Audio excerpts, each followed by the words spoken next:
we are all a lot more conscious about our sustainability goals. Today, our clients also want to make sure that they are meeting and matching up what is the real drive towards net zero. All this and more will be touched upon in our next segment, the Fireside Chat on achieving ESG objectives and sustainability facility management drive towards net zero. May I extend a very warm welcome to all our speakers. A round of applause as I present to you Lieutenant Commander Kushal Singh, Director, Corporate Social Responsibility and Sustainability, Electronic Sourcing, Merck, KGaA. Thank you so very much, sir, for being here. May I present to you Mr. Tushar Saksena, Vice President and Head Client Solution, Tenon FM. Thank you for joining us, Mr. Saksena. May I also present to you Mr. Rajiv Sharma, Head, Workplace Management, Nykaa. A round of applause, double the applauses. He's going to share some nice gift vouchers with us. Let me extend a warm welcome to Mr. Mrityunjoy Goswami, Head City Operations, Lavasa Corporation Limited. A round of applause as I present to you our session chair, Dr. Shakti Chauhan, Country Head Facility Management, 32nd. Thank you so very much, sir, for your presence. And as we look forward to this segment, I assure our audience members that right after this, we will have an open house for all of you all, so let the questions continue. Gentlemen, all yours. Yeah, working? Good afternoon, everyone. The task is tougher now from the last panel. But I think, sincerely, the kind of work the last panel did, they definitely deserves a bigger round of applause.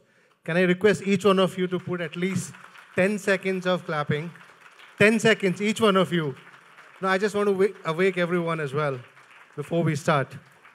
Okay. I think ESG sometimes is as important as the panel is. I think we are maybe not the last, but maybe the second last in how we design our executive and board objectives. And this is what brings in sometimes the seriousness we work as an organization. Sometimes it is we want to have more investment. Sometimes we want to look green or a company which is balanced in terms of how they're growing. Or sometimes, maybe someone as our stakeholders are forcing us to, sort of change to the best practices on ESG. So here comes, I think, looking at the panel here, both the side, overall, at least about, 100 plus years of experience. I'm not sure when did we hear ESG first, but it's been almost 10, 12 years that we started hearing it. The news is it was never forever. It only started in 2005 when people started using this keyword as ESG. I don't need to explain ESG for sure. But then I think it is about just not only on sustainability.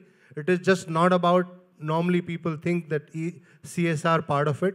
It is only not about your energy management, but it is a wholesome understanding about any organization aligning their goals into like what they want to achieve on moving into the net zero. I think the three P's of ESG, which are most important part, are people, planet, and profit. And it cannot be equally or one focused more than the other. It has to be equally, sort of driven with utmost sincerity by either you want to have a top-down approach or a bottom-up approach. But it has to be owned by each organization's leadership team. Let me start. I'm sure the another problem here is that we are also being curtailed about that 15 minutes of the total discussion. So maybe we'll have to keep it very, very sharp.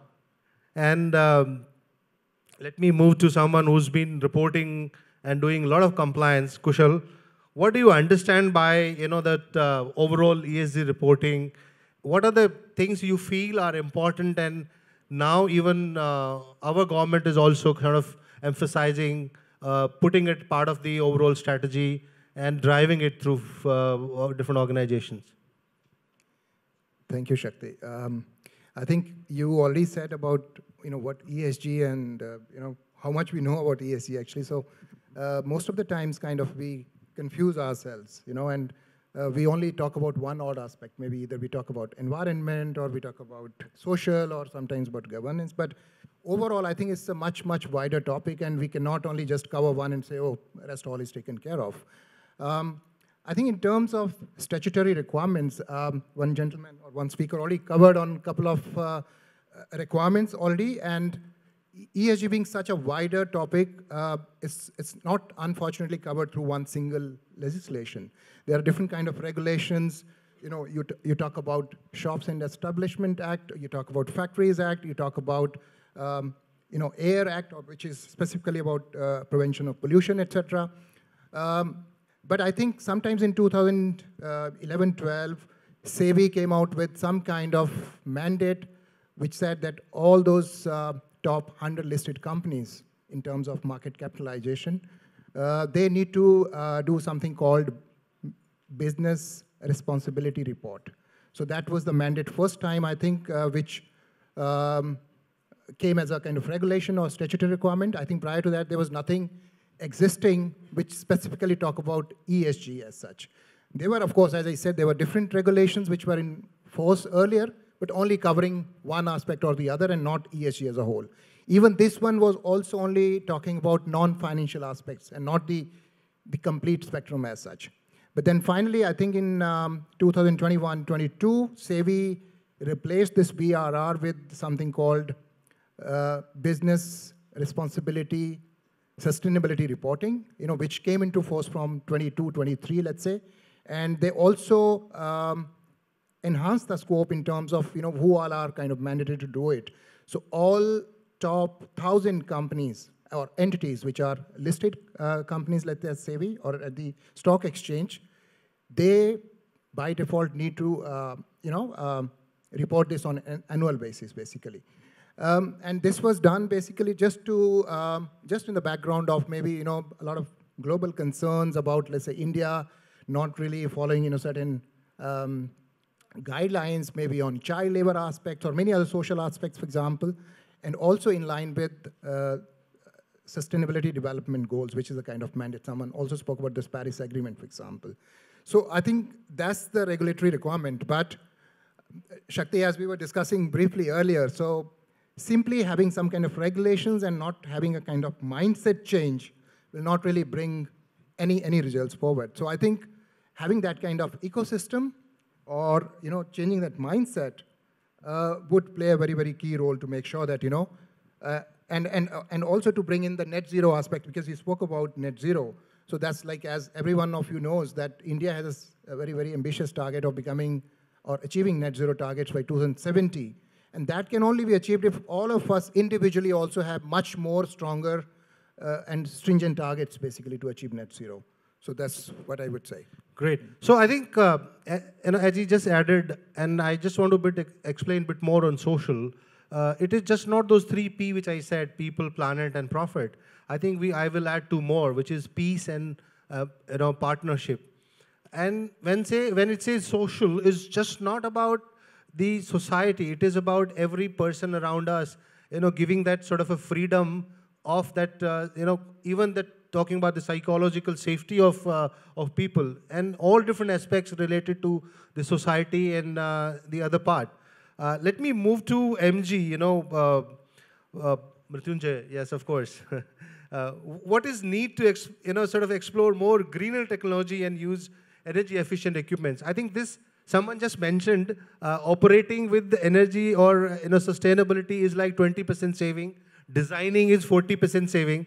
But then can we sort of move to the next level, is that, you know, 24/7 thinking about ESG overall, not just one part of sustainability. So over to you, MJ. See, my previous panelist also told the same thing, that involvement of the people is very, very much important. I'm not going to very deep into the technical point of view, because technically lot of development is happening. Let us take very basic practices which needs to be done as an ESG. So I'll take the E and G. Now, environmentally, you know that TOR, terms of reference, everybody, we have to submit and take the approval, and we are declaring everything on that. Zero discharge of water, zero discharge of garbage, and then electricity savings. All these things are written nicely, approval you are getting, and after the approval, and then there is no monitoring system. Now tell me, the zero discharge of water means enter all the water meters. Suppose you have 7 buildings, or I am talking about a city perspectives. Now all things has to be taken in one place. And then everyday basis, you will monitor, because you have already given a commitment that you will replenish with your treated water for HBSE or horticulture or construction purposes. So this is one. It could be done. It is possible. Okay. Similar way, the lighting fixtures and all these things, the street lights, smart street lights, okay. Earlier it is a your lighting detection register. Now it is a IoT-based moving detector. So LED, this will save a lot of things. First thing is that we need to have a culture, a practice on that. Let us start from the construction phase itself. Now we have given a commitment, the topsoil, which is a biomass, and it takes 200 years to create, and it is almost, say, by 1.5 meter to 2 meters. Just excavate it, take it, somewhere put it. But it is not there. It is given a commitment that it will be taken, it will be placed somewhere in the denuded places, or say by for horticulture purposes or your landscaping purposes. Are we doing that? Very basic things. So from here, now the designing phase, all the building has to be photovoltaic, HBSE, and all these things will come. This is the technology is developing based on that. But the designing phase, if it is taken, the cost will be reduced, number one. The compliance for ESG will be very easy. It will give you a lot of easiness. If the designing phase is not there, if it is not there, now if my facility team, if they are telling that now I have to put a meter everywhere, smart meter, okay, for electricity also, it is not given earlier. Now, it is not possible at this moment. But if you are doing, then you have to do manually. Put people every day, take the meter reading and everything. So this is absolutely my perspective. Agree. In fact, especially someone who's managing Lavasa now, and the way the project came up, and I'm sure we can always hear your inside voice as well, MG. Over to Rajiv. How do you feel that the sustainable sourcing plays a role in terms of overall ESG? And something just elaborate on further in terms of how you are adopting it further on Nykaa and this kind of a new startup. Thank you, Shakti. Good afternoon, everyone. So ESG, I think we all know it's a new word, and we are still learning what it is. And I'm the one who just filed the ESG report this year for Nykaa, and definitely it will be in public. So when we do like a complete homework, and we understand that how, as an organization, we are going to add negative value onto the carbon footprint, vendors are going to play a major role here. And if we talk about the sustainable sourcing, there are two major concepts. One is we as an organization source a lot of things from the outside market and sell it into the market. So that is my supply chain thing. The second is my procure a lot of things for us to consume. So the first concept is supply chain is my scope 3 kind of emission. But the second concept which we source for our own consumption is my scope 1 and scope 2 kind of responsibility. Again, from the government perspective, scope 1, scope 2 is the mandatory thing. Scope 3 you can look at later on, right? So when in the scope what we are here, like admin and facility management kind of audience here. So when we start, or maybe calling admin and facility management is a too old concept. Now we call ourselves as a workplace managers. Again, there is a very big discussion on that. So when we plan your workplace, so what you do first, you go and look at the space, and you need to evaluate that space from the perspective of complete ESG. So workplace management today is completely getting driven by the ESG perspective. So how the new space, what you are sourcing, is efficient from the light perspective, from the discharge perspective, what all sources and supports are there is going to help you to design a good workplace.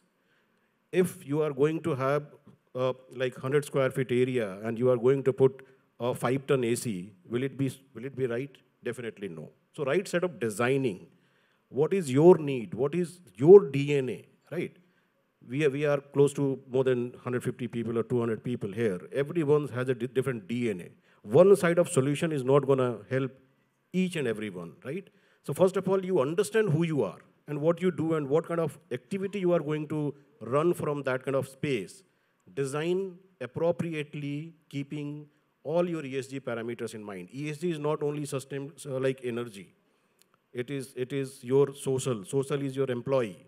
Yeah, what you are considering from the employee perspective there, how they are going to be more productive, and how your governance framework is going to be implemented here. A lot of people are talking about environment and social, but the governance is a major role which is driven by the organization from top-down kind of thing. And a good organization and bad organizations are defined with a good governance and bad governance. We all know. So when you are going to have a like supplier or partner, maybe it is a space supplier, it is a partner who is going to design, a partner who is going to deliver the material for you to build, or a partner who is going to deliver services to you, or maybe the consumables to you to run that workplace, you need to look at and do a comparison. It is not only a cost. Maybe one service you are going to have 100 rupees, the second service is 110 rupees, and third is 90 rupees. So what is the parameter? You are looking at, okay, 10 rupees different between first, second, and third. But what is the outcome and what is the impact? Because we know input versus output and the impact is something which is very critical. And that impact we record into ESG perspective, right? So what is the impact? How they are going to deliver those services? What kind of components are included? And what is the carbon rating? Like you must have heard recently G20 summit, Mr. Modi, our president invited a lot of guests for the dinner. And for every component, there was what you call, calories. So whether this is good for you or not good for you. So we need to look at that perspective. It is not 10 rupees difference between 1 and 2. There are other components as well. So in our day-to-day routine, we need to start evaluating the outcome, not only from the cost perspective, but from the outcome perspective as well. Absolutely. So it's not one particular aspect or one particular domain. I think it's a comprehensive approach. First thing that someone has to take an ownership of driving this objective, then designing as per what ESG should look like and what exactly you want to achieve, and then executing those design as MG said. I just want to touch upon, on specific what are the different aspects of ESG. I just want to take a guess from audience. Anyone knows that what are the total number of ESG parameters people work with? Any guesses on the numbers? 13. 17. Not even close. Not even 10%. It's 630 parameters. Over 11,000 organizations have been working and contributing in different ways. So, but I just want Tushar to add some of those parameters in more detail. Tushar, over to you. Thank you, Shakti. When we talk about parameters, so we were discussing about how sustainable sourcing works, what are the ESG guidelines, and how the governance and reporting mechanism works. A very important part is to understand whenever you are venturing on an ESG strategy or you're doing something for your organization, there are 3 key pillars that determine whether that ESG strategy will be successful or not. The first one is you need to understand your stakeholders. Now, when I say stakeholders, the first question that comes in the mind of any organization, the CFO will come up and say, what is the return on investment? What is it that the investors will look at this at? And what is the time frame wherein we can see an enhancement in our bottom line through this investment? So whenever you're developing an ESG strategy, it's important to have quantifiable, measurable key inputs in place so that you can track your progress and keep changing and maneuvering your processes and systems. The second important parameter or the second important aspect that you need to consider is your clients, which is one of the most important aspects. Now, whenever you switch from a particular product or service to a sustainable product or a sustainable service, it incurs a cost. It might be a capex cost, it might be an opex cost, but at the end of the day, the last mile user will bear the cost of that service. So for example, if we switch from diesel vehicles to electric vehicles, the cost of the vehicle goes up. And at the end consumer is the one who bears that particular cost. So the willingness to pay aspect needs to be considered when you are ascertaining whether that ESG strategy needs to be undertaken or not. The third and the last aspect is your supplier aspect. We were just talking about sustainable sourcing, vendors giving you ancillary services. It is very important to understand that these vendors are not just vendors, but they are your business partners. And when you are embarking on a journey of ESG, it is going to be a very long journey. So we need to make sure that our partners are collaboratively working with us, towards us for achieving this journey. There are milestones, and we were talking about in the other panel discussion also, who puts the money on the table.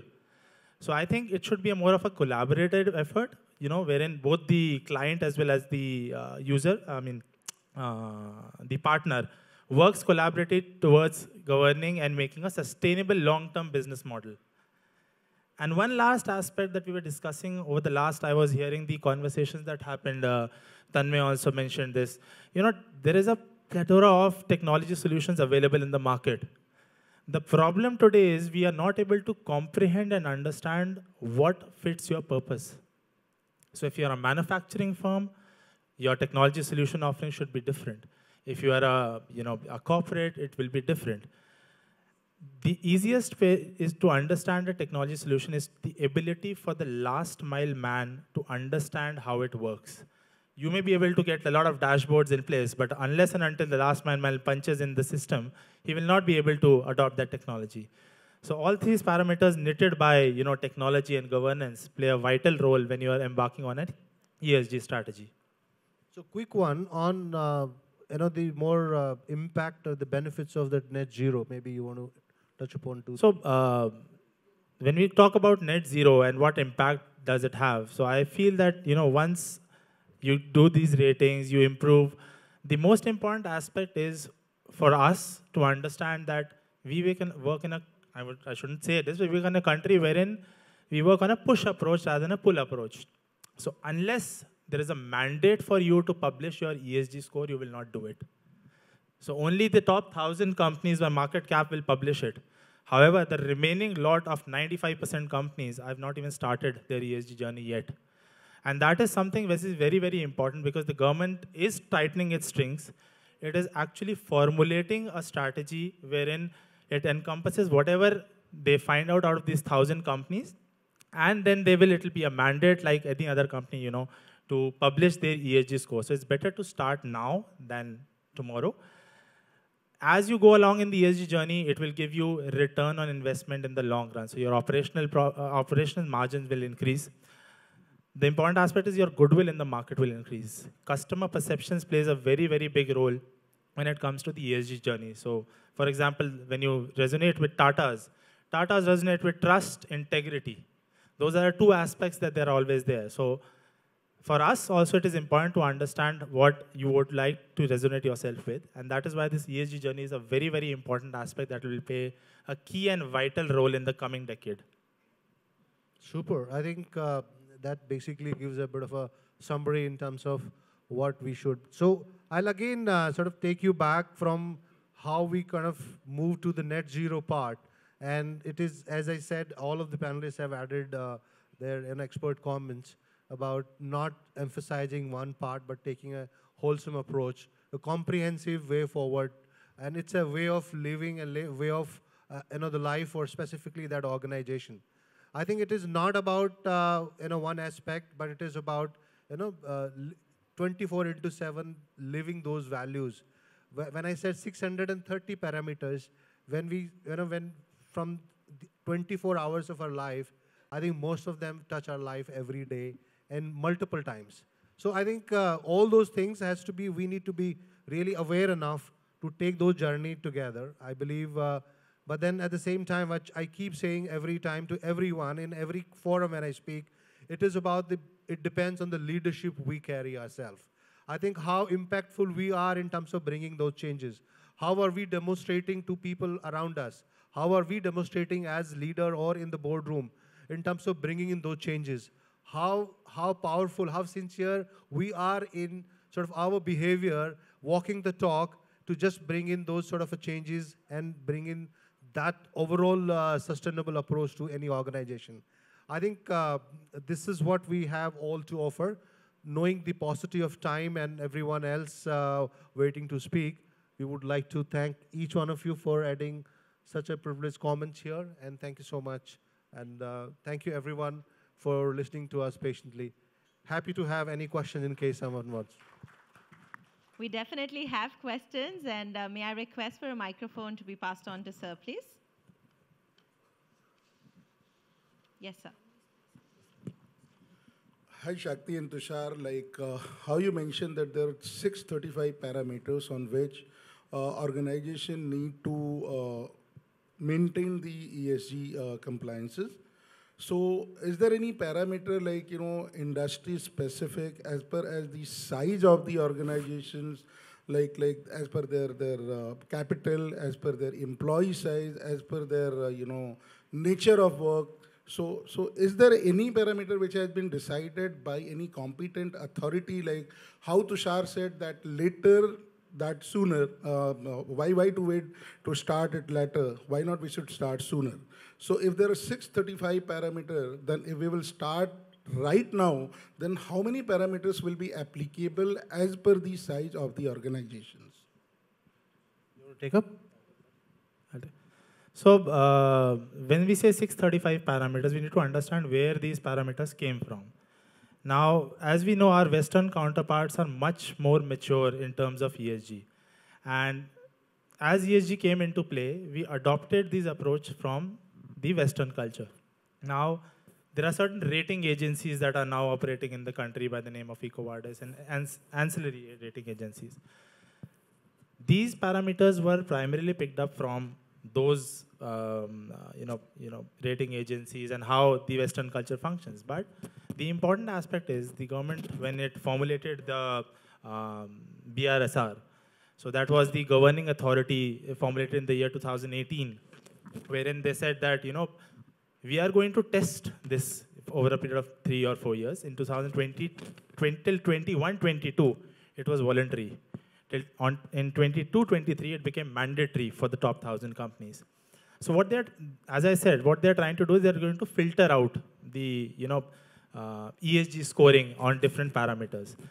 So in the times to come, I think it will be specific to a particular industry. It will be specific to the number of people operating in a particular company. And various other parameters is also going into play. Another very important aspect is, when you talk about these rating agencies, and this is something which is very, very important for us to understand that recently, this is what I've observed, that majority of the MNCs have now started asking for an ESG scorecard or a rating scorecard from an agency. My question is that who validates these agencies? There is nobody who actually validates these agencies.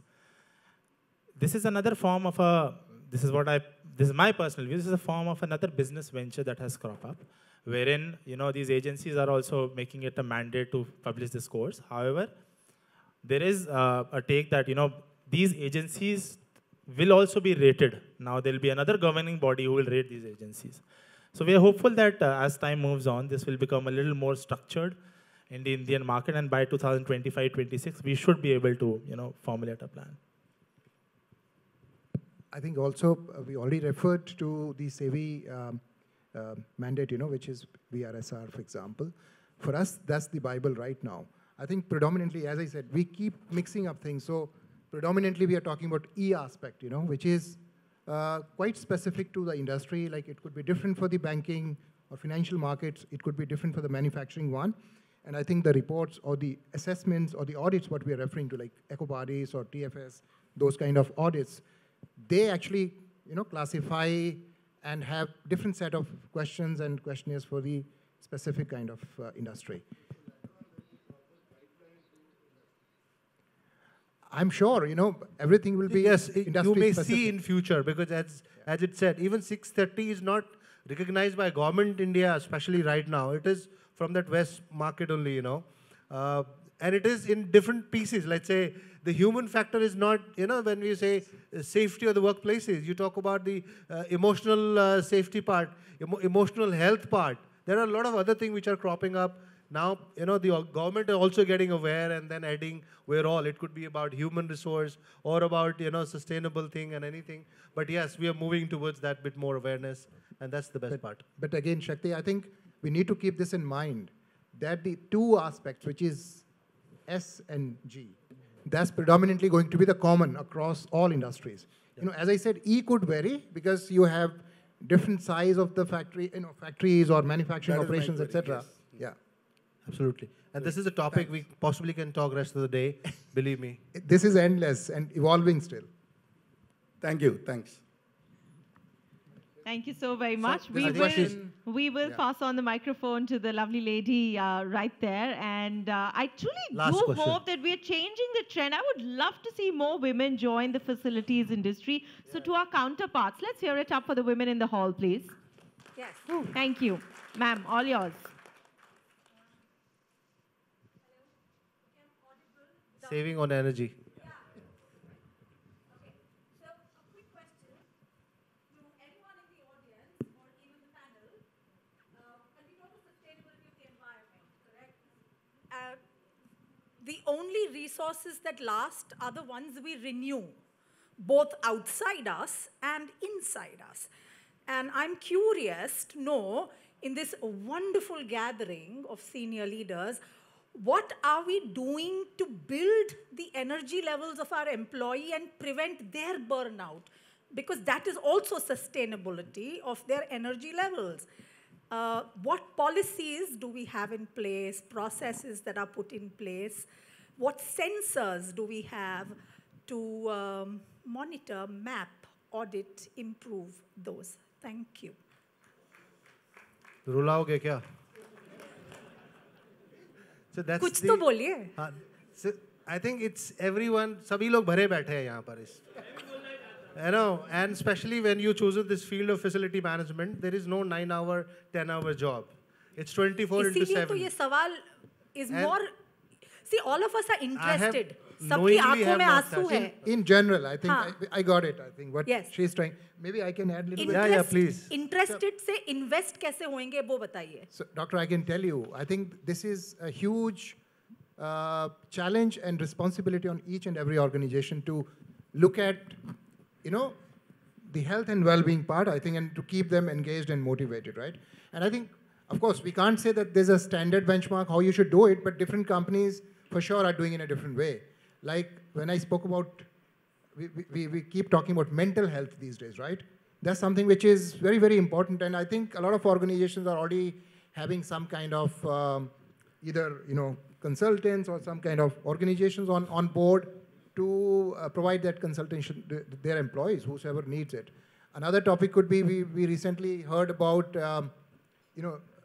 we generally shy away, talk about these subjects like, LGBTQ and things like that, but that's another way of making sure that people are... Hold on. So I think the quick answer on this is leadership. I just say, as a leader, we should walk the talk from interested to invested.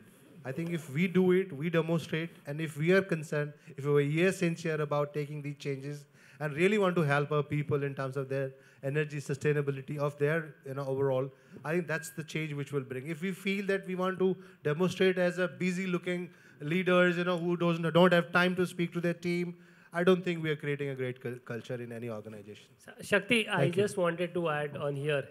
So, ma'am, doctor. मुझे पता था ये बहुत ही sensitive topic है. हाँ. छेड़ दिया आप लोगों ने. Sorry, Aman. So we'll get a microphone passed on. The last question. So just one information I wanted to share. There's an organization called Arogya World based out of Bangalore. And they are helping audit organization in terms of the workplace practices to support employee welfare, employee diversity, mental health and all that. So they have an audit program which is there to do that audit. I think I'm not going to debate on that. I'm not a subject matter expert on this. So I take your point. Thank you for the piece of information of who does it. Quick share. Put your hands up if you're auditing it in your company today. A show of hands in this gathering if it's happening. Okay. So, okay. Ha, Kulkarni sahab jawab de. They both must be from the same company. Yeah, sorry, Shakti, one thing. Doctor, it's a valid point. What you're talking is right. But do you know what? Currently, India mindset change is happening towards that. It is per se, there are consultants to do it and everything. We as an Indian organization, mindset of that Shakti said leadership, which matters, is something which is there. And that has to come from there. And when it start ever, individual level, leaders are doing their bit of it. But at the organization level or the overall scenario levels, this is new jargon for the industry. Honestly speaking, there is nobody is monitoring or the practicing kind of things, which is the way the safety standards or the OSHA standards, all these are there. This is thing which is there. You are rightly said. You are on the right track. Where question is coming in, it is need of hour, but the industry is yet not getting there. Indian industry is evolving around that. And if you look at, these are the people who is part of that process or are in that frying pan. The right people which actually kind of, if you personally I say that human resource is no more a human resource for the people. It is for the organizations. Sorry, I'm very blunt, but this is what they are not for people. They are for organization, human resource. And they will give you all these things blunt. And whatever the human touch points, everything is handled by these people sitting in these premises. That is what is the actual scenario. Thank so you, there is Makran. no thanks. That's and all. I wish we can also clap for this lovely lady for initiating this. Thank you. Thank you so much. Thank you so very much. Once again, a round of applause. I'm afraid we are out of time for any more thoughts and questions. I'd like to request for the microphones back, please. Thank you so very much for that. If you promise to be brief, sir. I just wanted to add or give an info. There are companies who are doing this. There is an audit organization which certifies a company for those employees based on their parameters of gauging. It's called Great Place to Work. Okay? So the qualifying criteria is more than 70% into that. And people have failed a year ago and they have stressed for the gaps which has come in. So employee welfare works on it. And that there is where all the lagunas of late hours or work culture, everything comes into picture. Oh, wonderful. Thank you so very much, sir, for sharing that.